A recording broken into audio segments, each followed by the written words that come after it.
নমস্কার, আমি ডাক্তার অনুকা রায়। আমি আইভিএফ নিয়ে আরেকটি ইম্পর্টেন্ট কথা বলবো, সেটা হলো ধূমপান।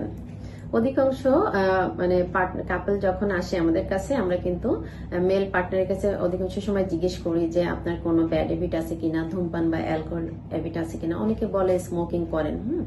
এখন স্মোকিং বা অ্যালকোহলের কিন্তু একটা সাইড ইফেক্ট আছে আইভিএফ এর ক্ষেত্রে বা টেস্ট টিউব বেবির ক্ষেত্রে। এটা আমরা কিন্তু অনেকে জানি না। আমরা ভাবি মনে হয় 2-1টা সিগারেট খাই, এটা কোনো ব্যাপার না, কিন্তু বেসিক্যালি এটা কিন্তু অনেক ইম্পর্টেন্ট।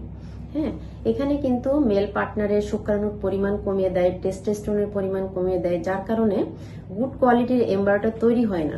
আবার অনেক সময় দেখা যায় যে স্মোকিং বা ইসের ভিতরে যে আমাদের নিকোটিন থাকে, এটা আমাদের যে স্পার্মের যে হেড থাকে তার ভিতরে যে ডিএনএ থাকে, যেটা মেইনটেইন করে হচ্ছে পুরা মানে শুক্রাণুর কোয়ালিটি, সেই ডিএনএ কে মিউটেশন করে দেয়, যার কারণে গুড কোয়ালিটির এমব্রায়ো তৈরি হয় না।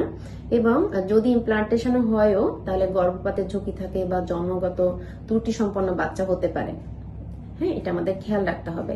আর ফিমেল পার্টনারের ক্ষেত্রে ডিমের কোয়ালিটিও কমিয়ে দেয়, এবং যখন মানে জরায়ুতে যে আমরা যে এন্ডোমেট্রিয়ামটা রেডি করি, এখানেও কিন্তু ভাস্কুলারিটি বা ব্লাড সাপ্লাই কমে যায়, যার কারণে ইমপ্লান্টেশনটা ভালো মতো হয় না, এবং ইমপ্লান্টেশন হলেও গর্ভপাতের ঝুঁকি থাকে। সুতরাং এটা কিন্তু খুবই ইম্পর্টেন্ট যে অ্যালকোহল বা স্মোকিং ব্যাড হ্যাবিট আমাদের যেগুলো আছে, 3 থেকে 6 মাস আগে অবশ্যই আমাদের পরিহার করতে হবে আইভিএফ এর আগে। এটা আমাদের মনে রাখতে হবে। ধন্যবাদ সবাইকে, ভালো থাকুন, সুস্থ থাকুন।